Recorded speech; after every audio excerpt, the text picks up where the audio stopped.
Plus de 5 ans pour voir le jour, près de 3000 heures d'enquête des services de sécurité intérieure israéliens, le Shin Bet, des interviews avec des juges et des procureurs, et surtout avec des membres de ce groupe juif terroriste qui avait fomenté des attentats et projeté de détruire le dôme du Rocher, et que le pays a jugé et puni.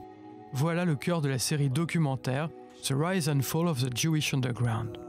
Étonnamment, cette série de Shai Gal a d'abord été projetée aux Pays-Bas, pour ensuite passer au festival de Aviv. Finalement, elle est diffusée sur la chaîne Yes Docu. La première du film a eu lieu au festival du film IDFA, aux Pays-Bas, le festival de cinéma le plus important en Europe pour les documentaires. C'était vraiment bizarre de le voir aux Pays-Bas, de voir une histoire sur Israël, d'où je viens. Un des directeurs du festival qui a vu le film nous a dit que ce n'était pas une histoire israélienne, mais une histoire sur la manière dont des idées extrémistes trouvent leur place dans le débat politique de tous les jours. C'est ce que nous voyons arriver dans le monde entier.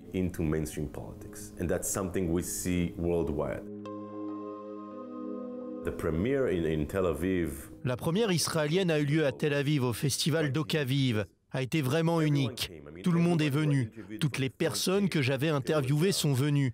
La juge, ancienne présidente de la Cour suprême, de nombreux membres du Shin Bet, dont 2 qui sont devenus par la suite chefs du Shin Bet. Les membres du Jewish Underground qui sont dans le film. Ils sont venus avec leurs femmes, certains avec leurs familles. Et parce que la tradition veut que les principaux personnages d'un film soient assis au premier rang, on a obtenu une drôle de situation. Imaginez-vous, des membres du Jewish Underground, condamnés pour terrorisme, assis à côté des gens qui les ont interrogés, enquêtés sur eux et condamnés. Tous ces gens assis sur la même rangée.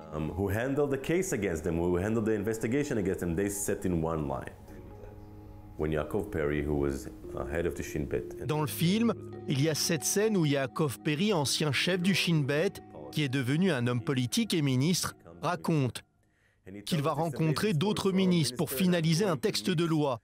Il doit avoir un ministre du foyer juif, le parti de droite. נכנסתי ללשכתו של אורי אריאל, בשולחן ישב מולי המכונן נוס, והסתכל עליי ואני הסתכלתי עליו, והוא נראה לי מוכר והוא חייך, ושאלתי אותו למה אתה מחייך, הוא אומר פעם האחרונה שנפגשנו היה במגרש הרוסים, בית הכלא. אני אומר לו באיזה עניין? הוא אומר לי בגלל המחתרת היהודית. רגע מפתיע, רגע כזה של שוק. Voilà comment la réalité change en 35 ans. Dans un film hollywoodien, on n'y croirait pas. Cette série documentaire est en 3 parties et se déroule sur 35 ans. Une 4e partie est-elle envisageable ? J'ai dit après la première que le plus important n'avait pas encore été tourné et que c'était la partie 4. La 4e partie, c'est l'avenir, là vers où nous allons. Je ne peux pas écrire le script maintenant. Beaucoup de gens disent avoir déjà le script complet. בדרך לכיבוש הר הבית אנחנו צריכים לכבוש את הנהגת המדינה.